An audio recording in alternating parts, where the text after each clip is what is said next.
Is it on now? People can hear us. Sign.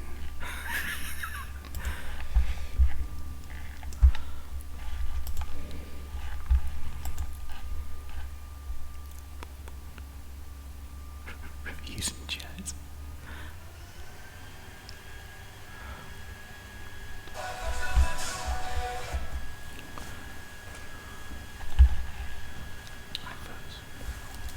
Bloody adverts, you're obsessed with them.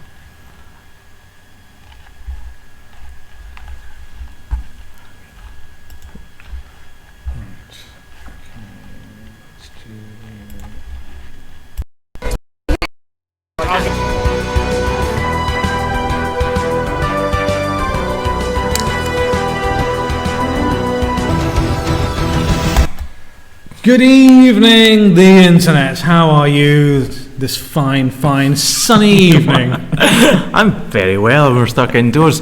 Normally there's three of us, but at the moment there's just two. I assume our other host is dead. Well, that would actually, if he has died in the past half an hour, that'll be pretty sick. That'd be pretty sick. No. I'm sure he just missed his bus. My name is Cameron K. McEwan, and this guy is Elisar Cabrera. And you're watching Talking Who. Tonight we'll be discussing last week's Doctor Who episode, Hyde. So please do get your thoughts on Hyde to us. How do they do that? How do they do that? Well, I've got an iPad. You can tweet at Talking Who. Mm-hmm. You can also, if you're watching obviously on YouTube, which you must be, there's the comments box. You can just type in a message. Mm-hmm. We'll read the comments. Both excellent ideas, or psychically send us them. Later on, we'll be discussing Tom Baker and the Tom Baker era. We will, well, indeed, absolutely. I was at the BFI at the weekend. Yeah. I saw Robots of Death and Tommy B, Philip Hinchcliffe. Yeah.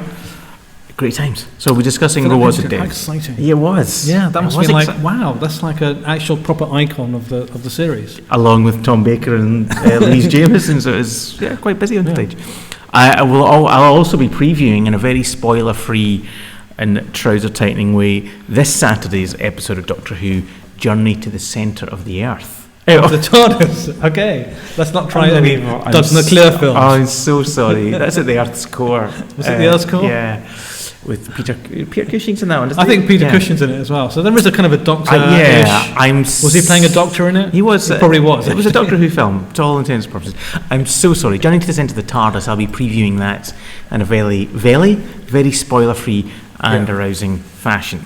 But first, it's news time. What's happened in the world of Who? What is that? News. All right. The production on this show has got a lot better.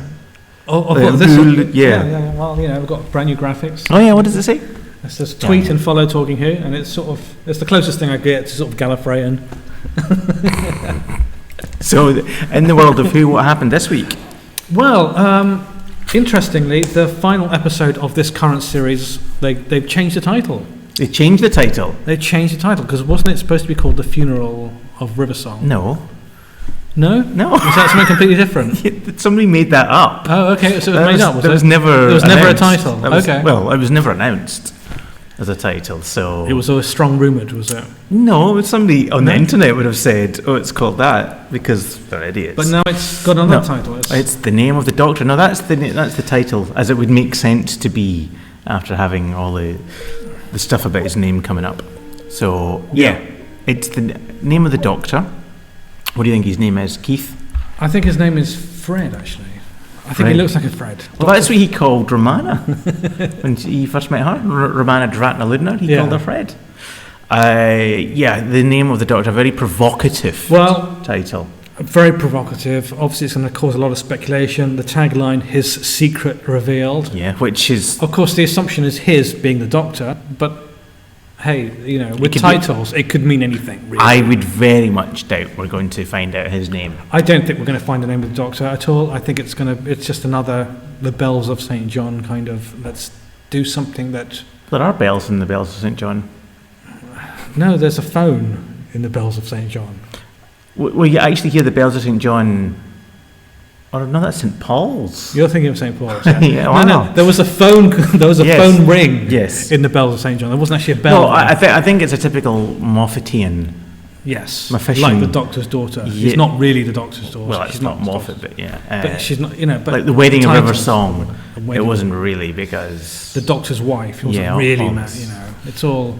garbage. It's just. They're They're just there just to annoy us. I think these titles. Yes, I don't think in any way we're going to find out.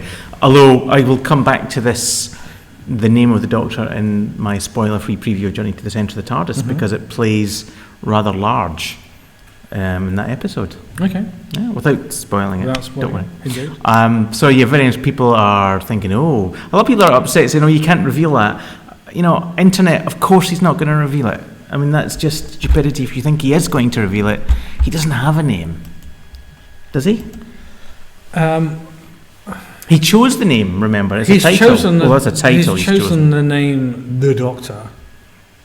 You Just kind of wonder, with such a generic name, do they have actually several people on Gallifrey just called? I want to call the Doctor as well. Yeah, possibly like Smith. John Yeah, Smith. it's like Yeah. I want to be the janitor. it's like, or you can only have one person, in which case you have to consult Yeah, with the you five have- you other have to million get- people. You have to get in How there many- early. Yeah. I want to be the trouser. No, I'm afraid that's already taken. The skirt. Bingo. Have we had any comments so far? Side friend 79 says, "Yeah, Tom Baker's my Doctor." In response to obviously the fact that we're going to be talking about Tom Baker later. Yep. The Gallifrey Times is asking, "How big is that room?" It sounds like it's a massive. It is pretty big. It is pretty big. It is actually a studio. do we we- actually are in a studio, so we can actually. I say- could maybe go and play the piano later. We have a piano right over here. Absolutely. Yeah. So, good. And, my dinosaur says I can hear muttering. Oh, thank you. I think that was us talking at the beginning of the show. That was. So keep your comments coming on that news of the name of What's the that? Doctor. Is that my phone? Where's- It might be my phone. Yeah. You want to go and get that? Shall I go and get Because it? I don't. You want to talk about? I tell you what, you can talk about some other news. What about? Oh yeah, so our picture was Shoe released. news. This is just Shoe news released just as I left my pad in London when I came over here. Hot-footed it, if you'll pardon the pun. The BBC, through the official site, released this very erotic picture of 4 shoes, 2 belonging, I assume, to somebody called Matt Smith, and the other guy, what's the other guy's name? David Tennant. So they're just probably having a break. I mean, it's very difficult to see what's going on, but I wonder why the BBC released that picture. I haven't had time to study it, so I don't know what is going on. But it's interesting. Well, what's going on is they're not actually working. They're just being, just sitting around, feet up, Well, filming probably is. expecting Clara to bring the tea for them. Ooh, sexist and reductive from Mr. Elisar Cabrera. Well, I'm not just saying. I'm just saying that's what it looks like from the. That we're out of focus. That's just what it looks like from the photograph. Yeah, interesting They should be doing more picture acting. to release. I've been searching for you guys. All right, And, we've been joined. We've been joined, Why did you everyone. start without me? I say he started without you. Thanks, Elisar. Could have called. Oh, there's going to be some Wasn't trouble. outside. Oh, you see? See, We well, changed room this week. We did change rooms. I say we. I mean, I just Well, came actually, I along. was booted out of the other room. That's what's happened. You're meant to be in charge. You've not missed anything, as you can possibly imagine. The name of the Doctor. That sounds like Every week. every week so far, actually, on Doctor Who. Yeah. okay. And of course, you weren't here last week with us. No, it wasn't. You were celebrating your birthday. Yes. 53, I believe you are. Not quite. You're but- looking. I'm joking, of course. So you were talking about the Ice Warriors last week, We did talk about the ice. which you actually told me was good. Did we? What was it? Oh, yeah, Cold War. Cold War, which you War. told me was going to be Well, good. we didn't get your opinion on it. Yeah? Well, we can do a little catch up then, very shortly. We were discussing the name of the Doctor, the title. Yes, been I revealed. bet you that we do not find out what the name of the This Doctor is is. exactly what we've been I saying. will give absolutely any money. I mean, how much did the Bells of St. John play in the episode, The Bells of St. John? As I pointed out, we heard the bells of St. Paul's. Yes. We may have characters discuss what is the name of the Yes, Doctor. exactly. The Doctor might whisper his name in River Song's ear. I think Bad that- guys Again. may be trying to find out what his name is, but also I would be kind of annoyed if it was revealed, because I'm like, Yeah. Doctor Who's been going for so long. don't need it. Well, not just that. The people who originally created the show and have built upon the mythos aren't around, are long dead, and Stephen Moffat's been around how long? Too long. I'm joking. And how is he the one to answer one of the biggest mysteries of the show? Well, I mean, if we talk about the beginning, he actually was called Doctor Who. He was. Yes. In the beginning. And I think that's fitting. That's what I call him. Fine. He is Doctor Who. John Nathan Turner had him wandering around with who symbols, question marks all over him, which every single doctor complained, every single actor playing the role complained about. Can you imagine Eccleston with like a question mark badge or something? Can you pull up the picture of the name of the father? The name of the father? Every title I'm getting wrong. In the name of the doctor. And the name of the doctor. Now he's looking out from the Tardis. They're Tardis windows. Broken Tardis windows. Yeah. Well, maybe the Tardis will be broken after this week's episode. I will be previewing it later. All right. And I'll give you an answer to that. All right. I don't think it's a spoiler to reveal that it's... On a general note, what do you think about these? I think these BBC America sort of film-style posters they're doing for each. I think they're fantastic. Right? BBC America? Are they BBC America? No, they're BBC. Are they BBC? Okay. Yeah. Aren't they done by... English guy. Who's that? Lee Binding. I thought there was this, like, what they call, like, coffee table or something like there's some... Tea Lady Design. Tea Lady Design. Yeah, it's a guy called Lee Binding. Yes, I mean, his stuff is fantastic. It's very, very good. Lee, if you're watching, I know you're not, but if you are, Lee, if you're watching, give me a call and maybe you can do some designs for my comic book or something. But no, his stuff's of a really high quality, and you know, we went through a lot of artwork in the 70s and 80s on the video covers and on the Target books, varying between good to terrible. And on the DVD covers, they've been using a lot of photos, and it's been astonishing how often the Photoshop stuff, you could tell it was photo, you could see behind it, you know, it wasn't quite. And with Levi, this stuff looks spot on. This stuff has improved. It's absolutely, this stuff is, you can't tell whether it's a posed photograph, whether it's photoshopped or whether it's artwork. And it looks like something from a Michael Bay movie. I mean, I think the thing about the Russell T Davies era of the artwork was that there was almost like a standard. You have 3 or 4 poses. Oh, but basically everything was of the Doctor going, and then that was photoshopped into anything. The companion behind going. A friend of mine calls it the Paul McCartney pose. Right. Which as soon as the phone, that's it. As soon as a camera is pointed at you, go. I could do that all day. And it's something that only if you're straight, you can only do if you're English. If you're straight? Yes. I don't. Do you mean? Because it's the most camp pose on the planet. I thought that's what you meant. And yet, lots of straight English people. English people. Well, yes. I am neither. You're Scottish. I'm Scottish, and I don't know if I've seen any Scotsmen do it, but you know, Paul McCartney. No, actually, there is one Scotsman who does it all the time, who's mastering it beyond Paul McCartney, and that is David Tennant. Never heard of him. Right, okay, David Tennant's Scottish. Yes, any more comments? Watching Broadchurch. Oh My Dinosaur says, I really want his name to be Dr. John Smith Who. Dr. John Smith Who? Yeah. So he'd be Chinese. And Can I say Wareham that? says everyone knows the Doctor's name is John Smith. Well, I thought the Doctor's name was a mathematical formula. And as far as the artwork of the name of the Doctor, LT4 Productions theory is, I think Peter Davison threw a cricket ball through the TARDIS window, to which Matt got cross. Talking about Peter Davison and stuff like that, I noticed that John Barrowman kicked up a stink today. Yes, there was an interview that came out with him, and he's mourning. I'm not in the anniversary special, and I got time off from Arrow, and I'm kind of like, you know, you're way down that after Tom Baker and Peter Davidson and Sylvester McCoy and Paul McGann, not Colin Baker, and Janet Fielding and Freeman Eggman, and all these, you know, I can literally think of about 30 people whose names have not been listed for the special before I'd even get anywhere close to John Barrowman. The guy that played Adam in Dalek. Yes, get him along. No, of course. Get him for the special. Wasn't he supposed to be Davros? All the fans thought. I remember that. St. Richie disagrees on the posters. I think the posters look awful. Well, everybody's entitled to their opinion. I like them a lot, but I don't like them all. I think some of them are very good, but. Well, the one thing, even if you like them or don't like them, you have to, as I said, you've got to admire the craftsmanship in them, because they don't. I mean, there's a couple of DVD covers I can point out to you that were photoshopped. Yeah. And it looks like somebody got pictures and you know, you can. They don't. merged together properly. And there's been a lot of skill in putting, whether you like the final design or not, it's another question. Yeah. But there's certainly a lot of skill in the way they're being put together.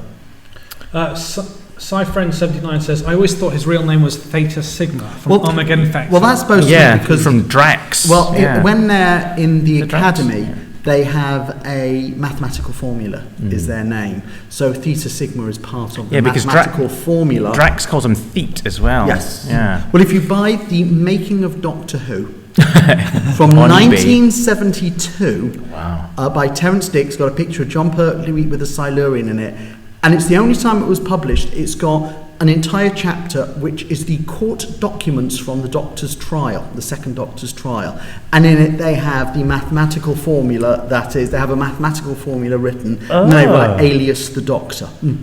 So if you're out there and you have it, just scan it and send it to us. I'll see if I can dig it out. Yeah. So Theta Sigma, Keith, Doctor Who, John Smith. I guess we'll never know. Won't be Fred, because that one got nicked by Romana. Yeah, you missed that gag. Yes. I did that earlier, sorry. But that's blame him. He started without you.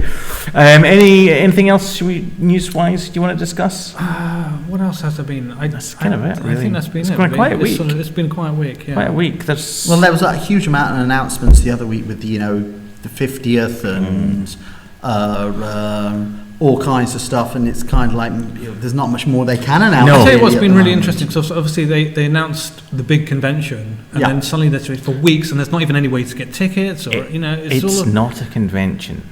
It's a celebration. Don't call it a convention. Okay. Or you'll get tickets from the BBC if you call it a convention. It's a celebration. 3-day celebration in June. But November. There's been no more news about it. It's just like, well, yeah. The announcement seems to be premature if they couldn't follow it up with something to discuss. Okay. Such as, this is how much it will cost and what you'll actually get for your money. Okay. They might still be working all that out. They might be. Speaking of conventions, Sean... I gave you an announcement to make last week. There's nothing new there. No, I wasn't going to ask. I've actually want more. I've had a couple of people on the message board saying, there are going to be more guests. I've been trying to work out the schedule. I can't work out the schedule. And the big problem I've got is there's guests you can put together for guest talks, like Neve and Simon Fisher-Becker did an episode together, so you can put them together. Or you can put David Warner with Spencer Wilding.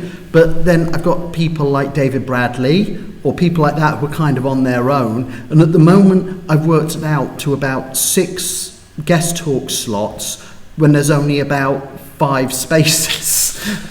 Looks like we're getting bumped. And, it's just trying to work everything out. It's getting very problematic. So for those who maybe didn't see last week, we announced exclusively that David Warner was the latest guest at Return to the 11th Hour in Birmingham in June, which we're all looking forward to. Yes. And you can see on the Star Fury website.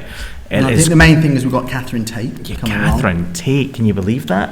I think that's really exciting. And we announced last week that you're letting me do the interview with Catherine as well. I know, I'm joking, of course. Oh, you should see some of the emails I've had from Gary Russell about that one. Oh, can you say that? Yeah. Yeah. Oh, he's not going to be watching.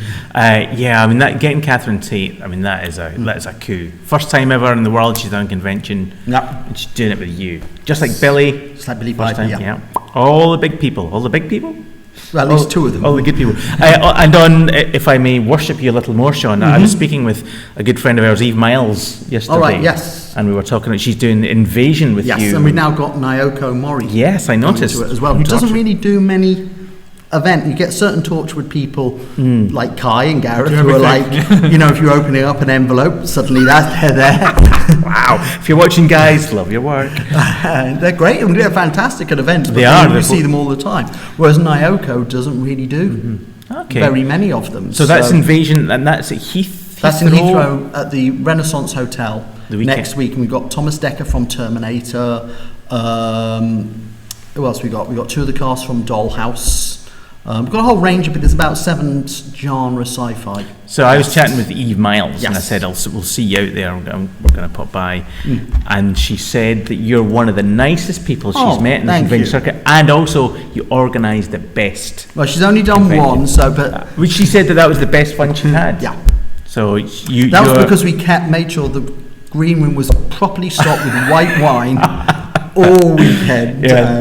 For those who don't know, she did Midnight in December with David Tennant and Billy Piper. The person in charge of my green room called me up this week and said, so should I get in the normal 8 bottles of white wine for the weekend? For every hour? I was like, I think we need 14 bottles of white wine for this event. Yeah, so Eve's great. I've got to say, Eve's a lot of fun, and we had Gareth David Lloyd at that one as well, and the two of them together very funny. Slightly funny. Rude kids, not for you, but not in a kind of offend. No, in a cheeky, fun way. It was a very much a carry-on kind of humour, naughtiness. Yeah. So Eve was in top form yesterday. We had a good old chat. Well, she's got that new show. When's that actually?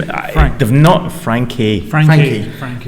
They're all going nuts on my message boards at the moment because the BBC have released the Blu-ray DVD cover.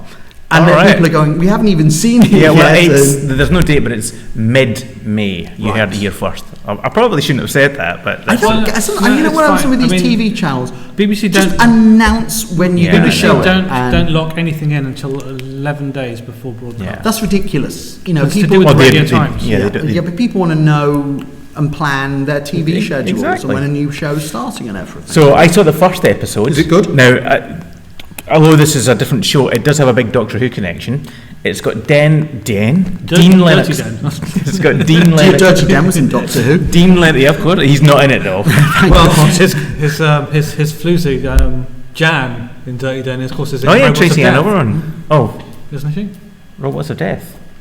No, you're thinking about his other floozy. Oh, but yeah. The original one. Anyway, can we just... So Frankie stars Eve Myles, who of course has been in Doctor Who twice. Yes. 2 different characters. Also stars Dean Lennox Kelly, who was Shakespeare in the Shakespeare Code. Yeah. We had a good chat and I did an interview with him and he was intimidated by David Tennant. You can see that exclusive David Tennant's one of the nicest people you could meet. Intimidated by him. That's what he said. And not in a personal way, in a professional capacity. It also stars a guy called Derek Riddle, who's, and the name has gone from me, but he was in Tooth and Claw. He played the Scottish guy who sacrificed himself. Lovely guy. And it also stars Gemma Redgrave. Well, one of the things about TV, though, at the moment is very much, I mean, you couldn't go to the theatre in the 70s or 80s without looking in the biographies and not seeing Doctor Who listed on everybody's CV, and it's very much getting to that way. Yeah, it's over again. Every actor in the UK. I mean, I dare anybody to go to the theatre, buy the show guide, and you'll find in at least one CV throughout the cast, you'll find Doctor Who listed somewhere, Harry Potter listed somewhere, and Game of Thrones listed somewhere, because they're just those shows going through every UK actor possible. Well, Doctor Who's coming up for its 100th episode since its return, so they are getting through. But there's actually been more. If you sat down and watched every episode of Doctor Who, do we have to? No, but if you did, and if they all existed, that's more screen time than all series of Star Trek plus the films put together. Star Trek. That's the one with Han Solo. That's Star Wars. Talking about the one with John Crichton.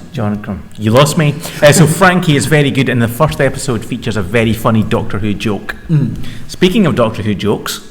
Last week's episode? No. I saw the first episodes of the new sitcom Vicious.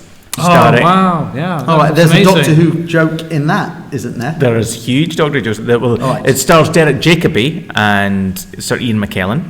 Derek Jacobi. Next you're going to say Metabolus 3. I'm just doing what you do and play with language. So the first episode features a Doctor Who reference, but the second one, Ian McKellen plays an actor who is going to a Doctor Who convention. Which is something he's never actually done. Well, you should try and get him. The first episode, I would say, is not funny in the slightest. Whereas the second episode does feature a couple of funny gags, but I couldn't decide whether or not that was because it was Doctor Who related. But I did a little bit. The first episode. So you're disappointed then, right? The first episode was terrible. So I'm wondering if Sir Ian, or apparently as his friends know him, Serena. Serena, that's nice. If Sir Ian will be returning to Doctor Who when Richard E. Grant makes his return. I would put money on it. I would assume so as well. And effectively, they have given Sir Ian McKellen an iconic monster role. And if he's the great intelligence, that's something which could have future recurring appearances. I wonder if it's they're the ones that reveal the name of the Doctor. Could be. Just say, that must be great on your CV or something to say, I was the great intelligence. I bet he loves saying that to Gandalf, the great intelligence. Some other guys. Gandalf the Great, of course. That's his... Gandalf the Great? Yes. Gandalf the Grey, Gandalf the... I thought it was Gandalf the White. Gandalf the White. He's Gandalf the White now. He was Gandalf the Grey. I mean, I'm not... And then you've got a Doctor as Radagast the Brown. Yes! That's Star Trek we're talking about now, isn't it? Lord of the Rings. I know, I'm being hilarious. So that's kind of tenuous Doctor Who news there. I also saw David Tennant's new show, The Politician's Husband. It really is. I was discussing with my family last week. We were watching Broadchurch, and it almost feels like he spent 2 years in America and then came back, and the first thing he did was call his manager up and say, get me as much work as possible. Whereas he actually didn't spend that long in America at all. Right. He went but there. It just seems like we haven't seen him on our television screens for a long time. And then suddenly... But the thing, though, it's good work. I mean, I haven't seen The Politician, but he's doing good work at the moment. I think Broadchurch was probably the best British drama on TV during that period. I'd say it's been the best for a while. Speaking of Broadchurch, I met Chris Chibnall last night. I was at a screening of the new... I'm going to drop a name here. I was at the screening of the new Gillian Anderson drama, The Fall, which is brilliant. It's coming on again around about mid-May. It's another BBC show. It was really good. And I met Gillian Anderson. I should just say that, and had a chat with her. I didn't ask her to come to one of your conventions. I wouldn't want Gillian Anderson. It's too much for me. She was very pleasant. And I met some Hollyoaks actresses, but that's beside the point. Who all wanted to be in Doctor Who, though. I'm sure. Well, mostly Hollyoaks actresses end up on Game of Thrones. Oh, do they? Oh, well, one of the girls I was talking to. What, just Brona the random naked girl who walks, No, the Night of Flowers, or we've had quite a few, and then they end up at my conventions. Wow. The random naked girls on Game of Thrones are genuine porn stars. Random naked girls? Have you watched Game of Thrones? I've never heard of it. They have random naked prostitutes. What's this? Game of Thrones. Game of Thrones. Yeah. And that's got Patrick Stewart in it, yeah? No. Usually what happens is... He's about the only actor... A female character will walk on screen, remove her clothes, walk off screen. That's how reductive and sexist. and they're usually a genuine full-on porn star. Are they? As well, yes. So I met Chris Chibnall. He just happened to be at the same hotel, so we had a good old laugh. And I said, oh yes, Series 2 of Broadchurch. Sorry if you didn't know that. Yeah, but it was announced at the end. I know it was. I said, Series 2 of Broadchurch, so that means you're not doing Doctor Who? And he laughed. He goes, Stephen's very happy doing Doctor Who. I'm sure Stephen, I'm glad at least one person's very happy that Stephen's doing Doctor Who. The BBC are very happy. I'm sure they are. Can we have our scripts, please? Yes. And so we discussed Sluggate as well. Those watching Broadchurch will understand what Sluggate means, he thought. I've got to say, with Broadchurch, I was actually expecting David Tennant's character to die. Yeah, because he seemed to get quite better. Yes. He was almost dead. Have you seen the Kevin Bacon show, The Following? No. Well, he has a heart... It's very odd. You've got the Kevin Bacon show, The Following, and he has a heart condition, and he keeps on going out on missions to hunt down serial killers without any backup. And he nearly has a heart attack every time, and the serial killers escape. And he's still got his job. Is that a comedy? No, it feels like it should be though. So we should move on. We should. We do apologise for that. So we've got Tom Baker to talk about. Yeah, later. But first, let's talk about last week's episode. Yes. Hyde. Elisar, the guy there. Do you want to say anything about it? And please do start getting your comments on Hyde. Well, this is I thought it was a great setting. Mm-hmm. Oh, by the way, the battery has 7 minutes remaining. That's because it's not switched on. That's a technical. The terrors of live production. Well noticed. Yes. You're meant to be the producer. I thought I'd switched it on. Anyway, that's what she said. Yes, 1970s setting. Mm-hmm. Yep. Good old Gothic mansion. Gothic. You got like two big. You got a big star, and you got Doug Ray Scott in it. No, I was going to say, who's that actress from Call the Midwife? Oh, Jessica Raine. Jessica Raine. She's like done nothing. She gets the lead on Call the Midwife, and now she's kind of like everywhere. The biggest star on. But she's not everywhere. Look on her CV on IMDb, and it has Call the Midwife, Doctor Who, and that's it. So she'll probably become one of these BBC favourites. Where you'll I can guarantee you. This is going to be the start of you. And she's in the Verity Lambert. Adventure Space. She's a Verity Lambert. So that's further Doctor Who. I'm wondering if she's a Doctor Who fan and said to her agent, "Get me some Doctor Who." But so we've got that. I'm sure she is Call the Midwife. Even beyond Doctor Who, is the biggest show on BBC, and it is. Although it hasn't got internet, it hasn't been like a huge hit in America like Downton Abbey has. No. And it hasn't been a huge hit with the critics. It has been a hit with the critics. It hasn't been a hit with the critics on the level Downton Abbey has.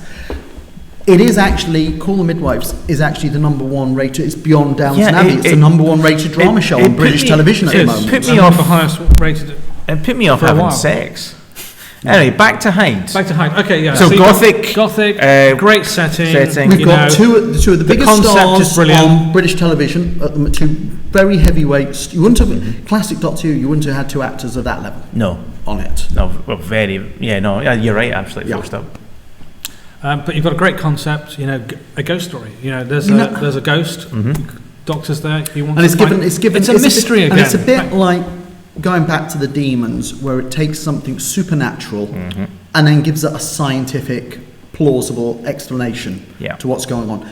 If I had an issue with it, my issue was, and this was a problem I had with Cold War the previous week, but I had a couple of other problems with that one. My problem was, and I felt a lot like this during Stephen Moffat's period, is that it felt like it needed 2 episodes to breathe properly. It felt everything was being rushed, and as a result, what should have been scenes which would be scary, gothic, frightening scenes, or more scenes of character development ended up not working for me as well as I felt they should have done, because I just felt you were having to wrap up a story in 42 minutes, which really needed about 90 minutes. You had a potential for great scenes of the Doctor and Clara wandering through dark corridors, which ended up just becoming opportunity for jokes, really. When actually this should have been more of an opportunity for the Doctor to know more about Clara. And it kind of just, and as I was saying, in terms of not enough time for it kind of just ended.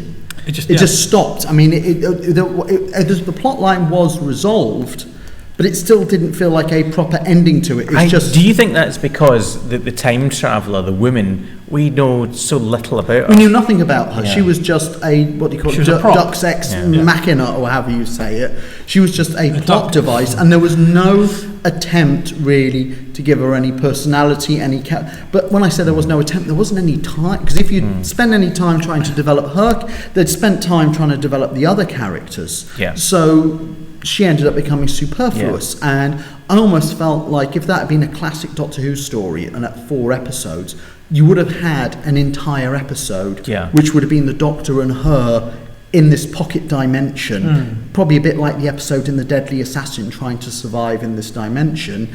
But in the end, it's kind of like it just felt just too rushed, and it really, I felt that with quite a lot of the stories. I really think that instead of Moffat seems to prefer a 1 episode, or I think we would have been better off having the Rings of Shaka Khan booted out, and the writer of this episode expand this, make this a 2-parter, because for me, the kernel was there for a really classic story, great idea, and instead it became quite unsatisfying because it just felt really rushed. And the tagged on ending of the monsters being in love, I thought that was quite a nice little but for me again it was too quick. It was tagged on. It was almost tagged on like a joke as well, and monsters are not a joke.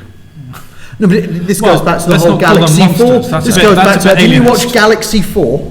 Yes. Sexy blonde clothes can be evil, whereas pig-faced trolls can be quite nice. Pig-faced troll? Yeah. Are we talking about the Colin Baker era already? I'm joking, of course. Mel, you're beautiful. No, I mean, there was lots of things to like about it, but yes, it had its problems. I mean, the setting was great. That was a great location as well that they found. And the stuff with the TARDIS flying and was quite interesting, but for me, I think that the direction didn't work. It didn't work. I didn't like the red vortex looked actually so really fake. It was just bad CGI. And then of course you have the whole thing of like, can you just jump on a TARDIS and go through the vortex and actually survive? Now I'll accept the Doctor might be able to do that, But we've had Captain Jack do it. Yeah, but he died. He died and then came back to life. But other creatures, should they be able to do that? Well, he did create this bubble around the TARDIS for the purpose of it. But, hey, look, we discovered something as well. Did we? The sonic screwdriver, there's one thing it can't do, and is it can't take pictures. And, which is unusual, because usually we find there's something else it can do every episode. But this one, we found that something it can't do. I was kind of curious if the blue crystal of Metabolus 3 is in any way connected to the blue crystal of Metabolus 3. I think we have to assume it's the same crystal. Yeah. This is a bit like last year I read that when they were shooting the God Complex, they had to pay a fan to come on set to teach Matt Smith how to say Nimon. No. Because he kept on saying Nimon or something like that. That was what it said. But obviously they didn't bother this time. Well, can I Metabolus 3. Can I point something out? Yeah. Matt did say it correctly on set. They had to ADR that particular scene, and no one was there to correct him, and he didn't remember. So that's why he pronounced it Metabolus, which is fine. It's to say that everyone he's got a different voice. Exactly. Well, that's actually another, because last week we had a reference with the was it Hades? Yes, the head system. Yeah. Yes. There's no doubt you probably brought up last week. There's, I think. Yeah, the other guy that was here. Darren. Darren, if you're watching. We did have a discussion about that system. Yeah. It's only been used once before on Doctor Who. We couldn't work out last week why, when so many things can happen to the TARDIS, that a bit of water coming through a submarine makes it run away. Oh no! It's kind of interesting, all these things that the TARDIS in one story can do, and then it's never mentioned. I mean, whatever happened to the temporal state of grace? Yeah. That nobody's allowed to fire weapons inside of the TARDIS. Or air shock, good times. Yes. Well, there are, as you may guess, there are some references to the past in this week's episode. I've seen the Crimson Horror. I won't be talking about it this week. Is it any good? Then again, you told me that Cold War was going to be good. I'm not going to be talking about it. But it includes a very good reference to a past Doctor and companion that made me go all giddy. Sorry. Oh My Dinosaur says, I liked Hyde. On the whole, the second half was a bit lacking, but overall it was pretty enjoyable. Sci-Friend 79, I enjoyed Hyde episode, but the ending was a little bit of a letdown. 19 Sci-Fi 73 has told us that Call the Midwife just started on PBS. What, right now? Right. Well, it's just like PBS seems a terrible channel for it to be, because isn't like that public broadcast. What's Downton Abbey on? I think that's something on a bit better, isn't it? Oh, is it not on PBS as well? Oh, is Downton Abbey on PBS? Downton Abbey's on PBS. Right. Yeah. I thought they were it's Masterpiece Theatre. Anyway, let's not detract. We don't want to talk about Downton Abbey. The Gallifrey Times, very good episode. Jessica Raine was very good, very well written. I thought she was. I thought the acting in it was very. But actually, going back to what you're saying about not enough time for characterization, it's just like. They're trying to push, just almost throw in the story. Oh yeah, you know, the two of the characters have to fall in love, but actually we don't necessarily care that much because we don't know them, you know. Yeah. And we haven't mentioned the stuff with Clara yet. Well, okay, so there was two Claras. There's two Claras, and we've got more with Clara and the TARDIS, and her, and I guess they're sort of trying to form some kind of relationship. I wonder how that will play. I find Clara very annoying. Very annoying. She just seems too perky. Oh, peppy. Perky. She's always like, no matter what's going on. You know how if a monster turned up, Mel would scream or Victoria would scream, and that would get on my nerves. I didn't think it just got on my nerves. Whereas you had something like Sarah Jane or Rose to give her. Whereas when the monster turns up or whatever happens, it's the other extreme with Clara. She's like, it's like yes, or just something like she's just too all the time perky and I was with a young friend a couple of days ago, and the person described her as too peppy. Yeah, which is a nice, an interesting word to use. Peppy. That's nice to be peppy about stuff. Perky. It's nice. In the face of adversity all the time. She's very attractive. I can't help it. Her attitude, her perkiness, it's just been a nice change from what we've had from the last few years. That's how you feel. It gets on my nerves so much. She's going the way of a Joe Grant or Victoria to me, I'm afraid. On the other end of the spectrum. And in some ways it's like, you know, we're not having to repeat ourselves too much. We're just she's going along with the ride. She's accepting things. It's not like, you know what I mean? It's not, hey, I'm the doctor. Look what I can show you. It's like, actually, we're going on a different direction. We need to find out more about her and what she's all about. Doctor Who Forever 100 says it felt like Scooby-Doo at points. Daz FD said, I enjoyed Hyde. I thought the romantic twist at the end wasn't that bad. The slight underexplained bits weren't that irritating either. You could kind of make your own conclusions. Andy Oliver 232, the 232nd Andy Oliver in the world, remember? Hyde is sublime. Chock-a-block with great ideas, memorable dialogue, authentic characters, and a scary monster. Take note, Mark Gatiss. This is how... Oh, wow. I didn't mean to do that voice. Hold on.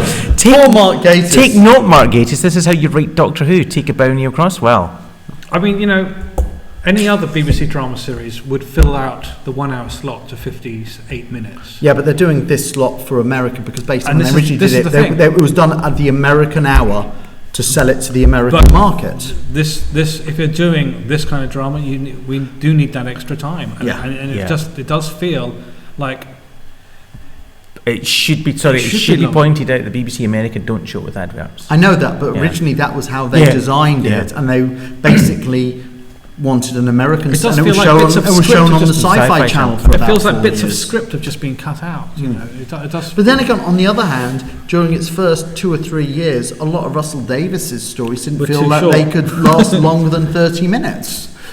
Don't get into that with him. What? Well, I know for a fact on a 2 episodes where they had to write a lot of extra stuff after they had filmed the them. whole first series they underran because it was a new production. Some people weren't experienced. Let's not go into that. Jake Bedmead, no relation to Christopher H, said, I agree with this. I think the episodes need to be longer because there have been so many episodes that could have been awesome but let down because of the rush.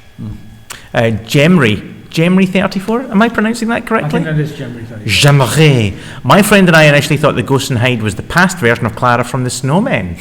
Ooh, theory ruined. Nice idea. That's, well... Oh, I was going to say something there. Ooh, but I'm not going to. Yeah. What does All My Dinosaur say? I don't think the TARDIS went back through the vortex as I saw the TARDIS went back through the same hole that the Doctor went in through. Crikey. I don't understand. Yeah. I don't know. The CGI on the vortex just looks wrong. Yeah. It just looked wrong. It didn't look good. It didn't look good at all. Do we have any more thoughts on Hyde? If you could feel free to still keep them coming in and we'll read them out. But I think we've said enough. It's a shame. I really wanted. I mean, I was really enjoying it. I was really, really enjoying it. The first 20 minutes were great. It's just a shame. It's a shame it sort of fell apart at the end. And, I've said my own thing is I'm feeling this half of the season's been very weak. My own feelings. Yeah, well, it doesn't get much better. Oh well. Johnny to the Tardis and I comes in enjoy order. it. I will keep on watching it, but it just I personally have seen a drop on what I feel is the quality of the scripts. There's some moments coming up in the next 3 years. Now, what's the next episode? Tardis. Johnny to the Tardis, the next one, and Crimson Horror. There are moments in these episodes that people will hate, and I'll say that now. I think there's going to be... we've got to be careful what we're saying, otherwise Stephen Moffat will have us eliminated. Stephen Moffat owes me one. He's not going to eliminate me. So we're going to... Shall we do the preview of Johnny the Seventh? Sci-Friends, yes, they do show ads during Doctor Who on BBC America. No. Actually, during it? Because I've actually watched... I've watched... I thought they... Yeah, they do. Well, I watch it on BBC UK. They don't have any adverts on that. I've seen it on BBC America when I was in... But they do have adverts for the voice that starts in the beginning. Shall we move on to Johnny the TARDIS preview or Tom Baker? Have you seen Journey to the Centre of the TARDIS? I have. Absolutely. I've seen that in Crimson Horror. Let's do the preview. So, what did you think of it then? It's a preview. It's not a review. Isn't it? Oh, it is a review. It's a preview. It's a review without giving out any spoilers. If you'll have noticed, there's pictures out there from the BBC, and I mentioned this last week, that have ruined. Well, I think they ruined a certain surprise. There's a reveal of something in the story, which I'm not going to say in case you haven't seen the pictures. But there was a big picture of this thing, which when it happens in the episode, you're like, whoa, and it plays out because Clara gets involved with this thing and it has does it take batteries? Whoa. If you have children, let them leave the room. She gets involved with it, and it has ramifications. But Johnny at the centre of the TARDIS, people will be expecting lots of TARDIS rooms. Mm-hmm. Yes. You have to recalibrate. That's not going to happen. And for those who are expecting to see a classic console, recalibrate. You're not going to see not one. Not even the secondary console. No. You do see another console. Just a different type of console, like a Nintendo or something. No, it's the same console. Oh, okay. But yeah, there's no other different consoles in the TARDIS console rooms. And what about the library and the swimming pool? Oh, you're well informed. You do see briefly a swimming pool as it's walked past. Briefly. And you have to pause it and look. The library is very interesting, and that's where Clara might find something. Is there a cricket field? There's no cricket field. There is an observatory. Do they walk into what looks like the interior of a brick hospital? See a couple of Sontarans sleeping around there? Sadly not. And there is a little room, I don't know what you would call it, a cubby hole where there's a few things from past episodes. Right. But by past episodes, do you mean like this season or the Moffat era? The Moffat era. Right. Yeah. I mean, there might be stuff in the background, but I couldn't be arsed looking. No bedrooms then? There is no bedroom. Clara doesn't need to sleep. It's too perky. So it's an interesting episode. Doctor and Clara are separated very quickly. The TARDIS is taken by a salvage crew who are... There's more to them than meets the eye, it is revealed, and the Doctor has to find her. There's stuff going on. The TARDIS is not happy. So the TARDIS does things that we've never seen it do before, which is interesting. But they do spend an awful lot of time wandering around corridors. Oh, sounds like a good old classic episode of Doctor Who then. And it's quite interesting because there's a mystery going on, so that keeps you going. But I will say I was not keen on the ending, and I think a lot of people might not be happy with the ending because to me it's a cheat, personally. Some of it looks good. There's these really creepy monsters that go around, which you've seen pictures of. They've released those pictures. But there's creepy, almost zombie-like. And you know, if they need to get the ratings up or get viewing figures going, what they should have hopefully what will happen is Clara, when she's lost and separated from the Doctor in these corridors, she will do what Nyssa would do when she was lost and separated from the Doctor. Take her skirt off and then leave it on the floor for the Doctor to find. Without going too far in the future, in the Crimson Horror, that happens. Oh, right. You do see undergarments in the Crimson Horror, but that's for next week's delicious preview. So, in all honesty, I was slightly disappointed by the journey to the centre of the TARDIS. It was okay. Okay, well, just going back to Hyde, talking about the TARDIS. We did actually have the Eye of Harmony mentioned again, didn't we? Mm-hmm. Do you want... Well, I haven't seen the episode, so I know nothing about that. You haven't seen Hyde? Oh, no, I thought you meant... Hyde. He plugs into the Eye of Harmony again. Yeah, of course. Is that tying into something as well for next week? Yes. Something that could even tie in for the 50th anniversary. I know a lot of fans didn't like the idea that perhaps in the TV movie of the Eye being in the TARDIS, but is that now firmly established as fact? In Journey to the Centre of the TARDIS, that is addressed, right, and it's done in a very good way. I always would have assumed, but then that would make me think when the Time War came, and it would mean that the Time War would then have to have happened in the McCoy era, not in the. But it would make sense to me that after the Time War, you wouldn't want something as an energy source as powerful as the Eye of Harmony just wandering around. So the Doctor, that would have made sense to me. It's what Paul McGann's Doctor is doing with it. If the Time War hasn't happened, then is a bit more. It's curious. It's interesting you brought up the Time War. Anyway. Okay. Yes. No, I saw that photo, yes. Oh, you've seen it? Yes. Oh, it's out there. It's not a spoiler.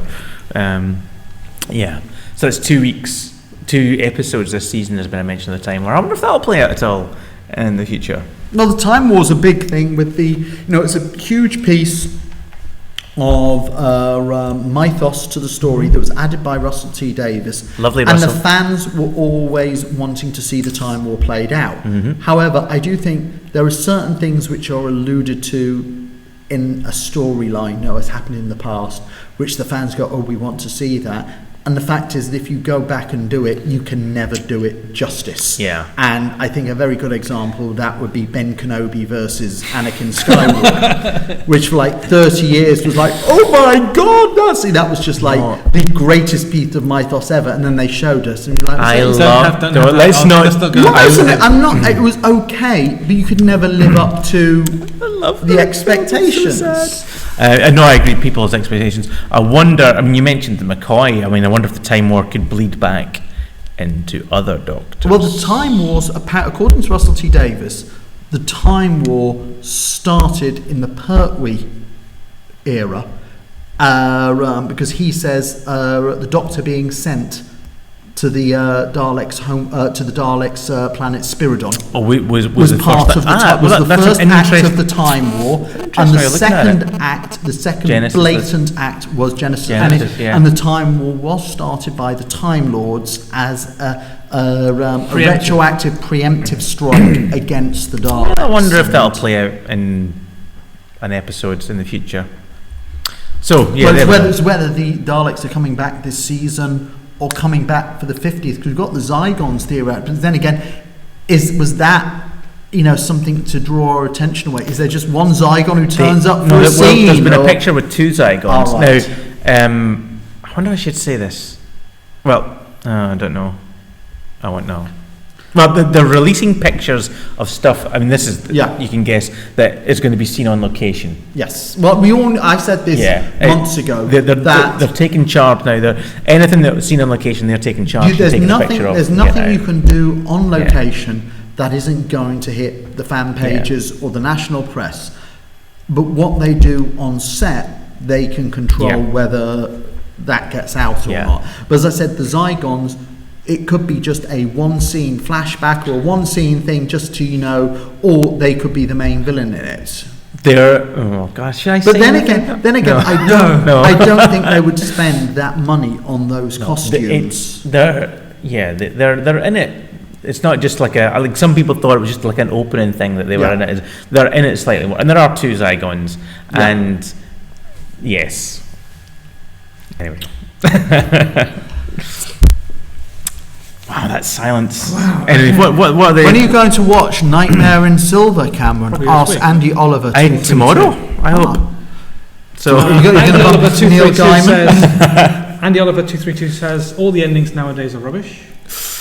It's funny. We were having this chat. I had this chat with a friend of mine, and it seemed like every story we were talking about was like, it's all right. And it's a bit rubbish. Well, I think one of the things is that Russell T Davies was interested in character and emotion. Mm-hmm.